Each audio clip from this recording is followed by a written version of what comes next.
Narcissism forms in childhood as a result of trauma. That trauma can be the result of abusive parents, but it can also result from overly indulgent parents. In either case, the child learns they are not capable of doing anything for themselves, even though they may feel entitled to anything they want. This causes them to create a false self-image and infuse it with grandiose ideas of superiority.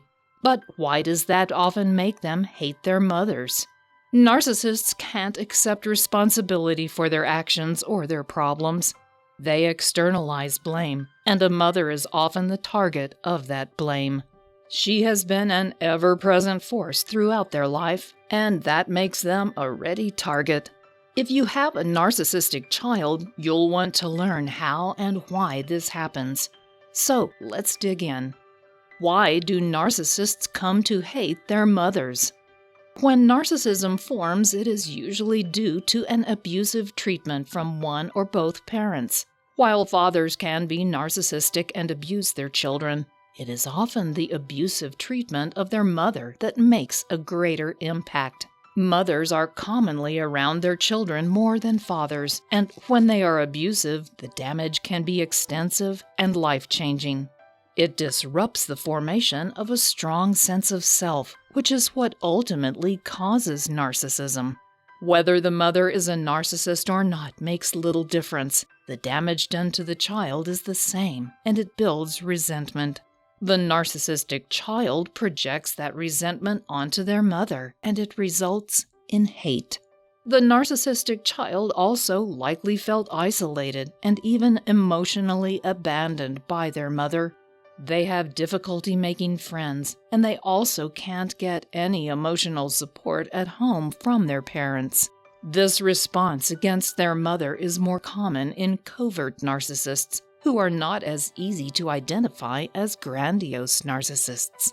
Covert narcissists seem timid, but they have the same desires as grandiose narcissists. They also seek the limelight, and rather than becoming openly critical when they don't get it, they build a quiet resentment.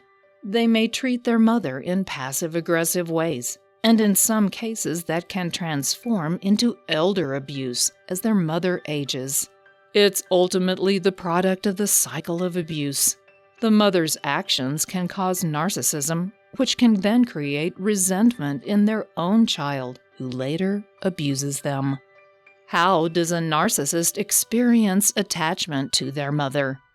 A big part of what forms your personality and behavior is your attachment style.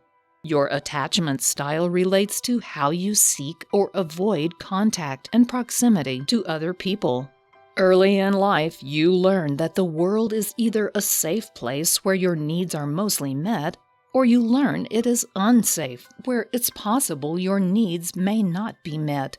Your attachment style affects the way you deal with distress and any perceived threat.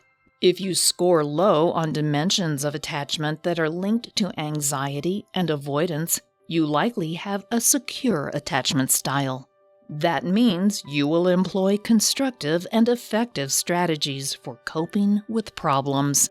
On the other hand, if you score high on either or both of the anxiety and avoidance dimensions, you tend to be insecure and rely on secondary attachment strategies that involve either avoiding attachment to others, denying that you have attachment needs, or avoiding close, interdependent relationships. Narcissists studied by Australian psychologists were found to be associated with anxious and avoidant forms of attachment.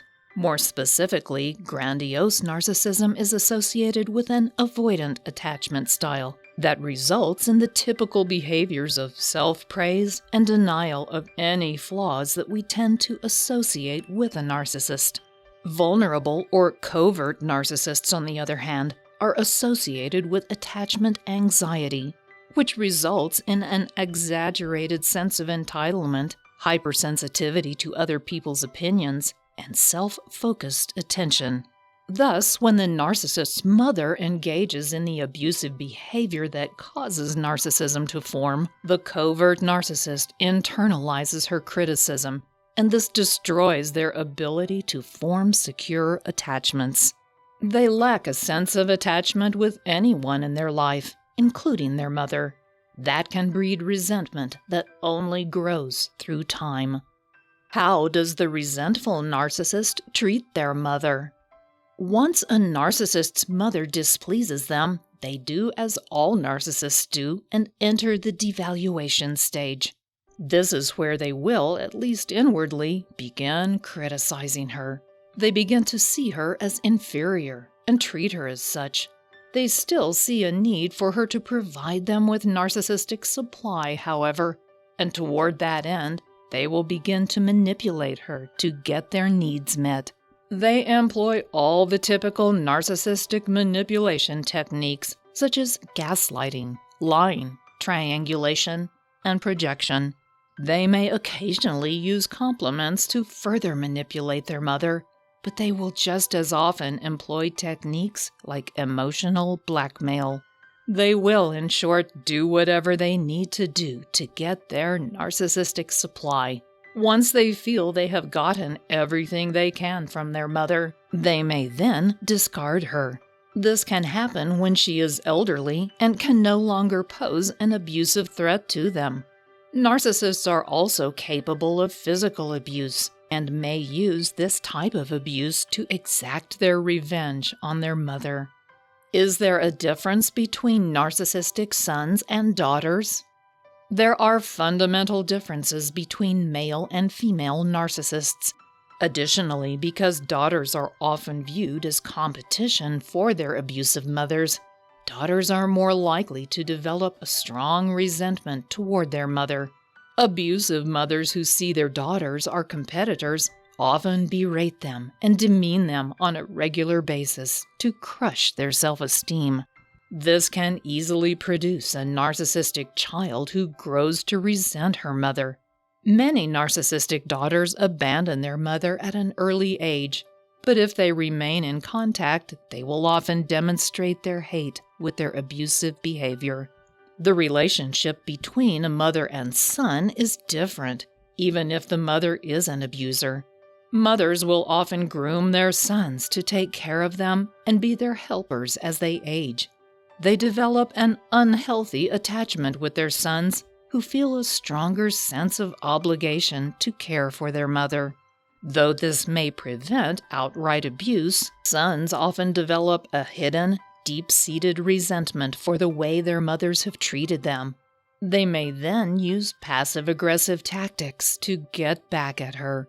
Though a narcissist may hate their mother deep down, they often don't show it in an obvious manner. Because narcissism develops as a result of abuse, the mother is a target for the anger the child experiences, given their unhappy situation. This can manifest in different ways, ranging from outright elder abuse to abandonment. If you are being abused by a narcissistic child, you need to stop their emotional abuse.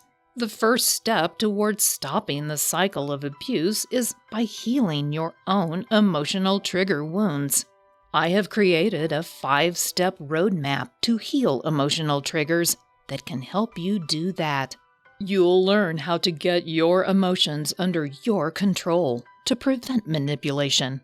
Just click on the link below this video and I'll happily send a free copy directly to your inbox.